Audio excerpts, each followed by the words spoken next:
Hello, this is Jim for the Monopoly Project. We're here on Val Vista Lakes to do our floating book review. We're on the Monopoly Project yacht. Every successful real estate investor has a yacht, and this Monopoly Project yacht, unfortunately, it's the Bikini Girls' day off, so you just have me, and I'm floating on Val Vista Lakes.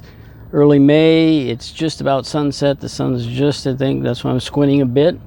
And also, you're getting a slightly different view of me than normally, because I came on board with my tripod, which I normally set the camera on, and I dropped it, and the thing actually broke off. The thing that holds it, you can see it's cracked, broken right here.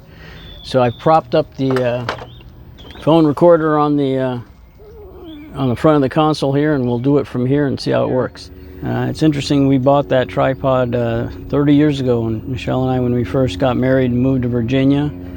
We've had that tripod forever, and so let's get on to our book reviews. This time I had to write notes down because we were actually scheduled to be at a city planning meeting this evening.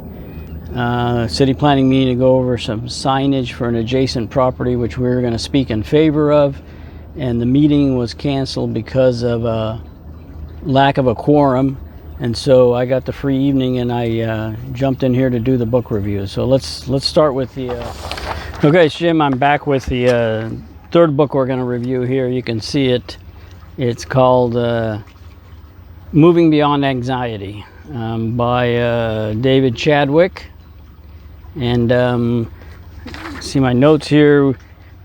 We picked this up in the Charlotte airport when we were coming back from the trip to visit our soon-to-be son-in-law Tiger, graduating from Army Basic Training. We flew into Charlotte, went down to South Carolina at the Army Basic Training in Columbia, South Carolina. We came back to Charlotte and spent the overnight there, 2 nights there, just to see what's going on. We bought that great vase you saw in a couple of videos ago.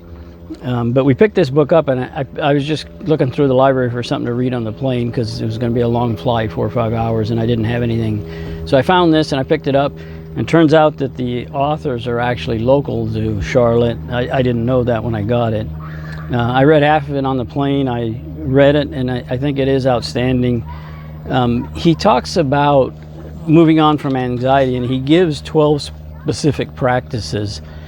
And you can read the chapters in the contents, but they are faith, pray, fast, cast, creation, ponder the prepositions, remember, sing, remember your body, get an eternal perspective, and get good teammates. And all of them are pretty much literally what they say. Just going over a few on the second one, he says pray, and Paul suggests to us in Scripture that we should pray continuously, and I think it's an important thing, and especially if you're married, to pray with your wife, your spouse, regularly, because it's a form of communication among you, the other person, and God, because God's actually in the middle of marriage. Marriage is something that God ordained. It was the first thing He ordained after the creation. After He created man and woman, He ordained marriage as a sacred institution. So you should be praying together, and you should also be praying with your children and grandchildren. Again, it's a form of communication between you and also up and back to God. He talks about fasting, and he doesn't just mean food. He means abstaining from various things that we consume, whether they're literal consumption like food or alcohol, cell phones, social media, things like that. And I think that's a good practice, not just from a spiritual point of view, but from a secular point of view.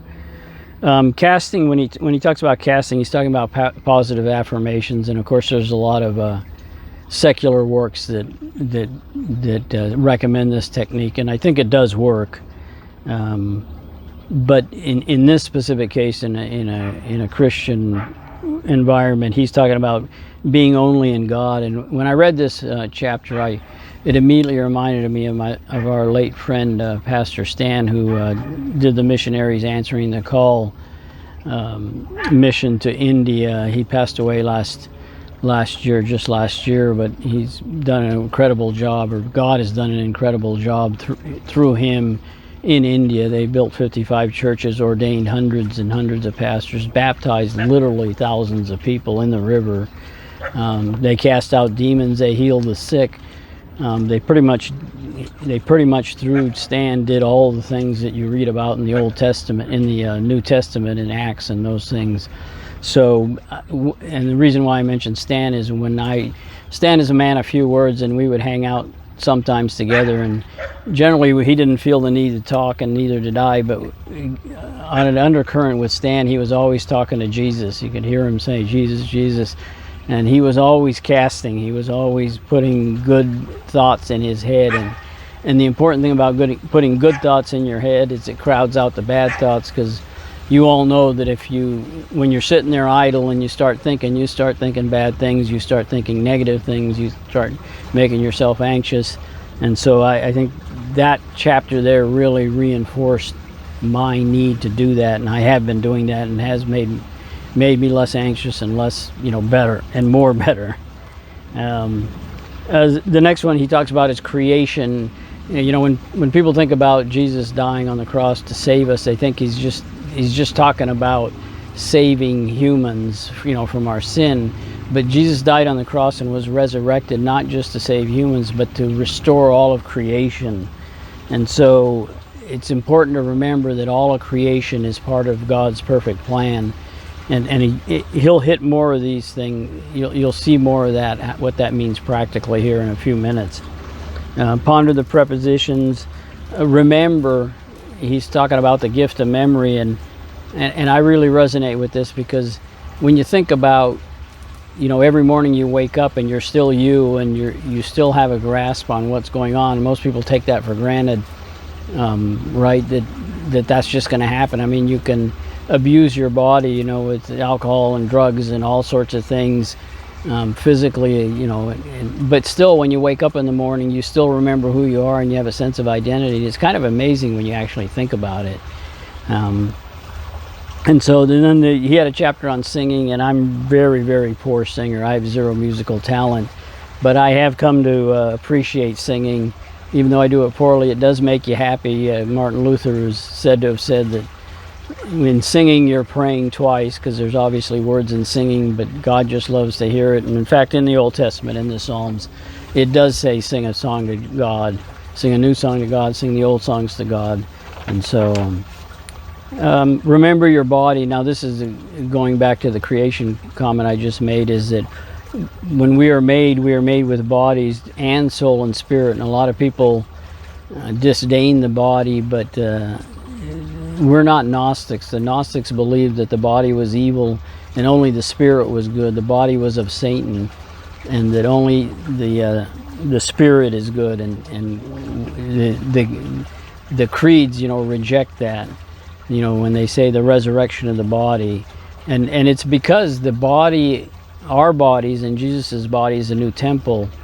The old temple, when the Israelites were in the desert, they set up the temple, and then Solomon built the one in Jerusalem.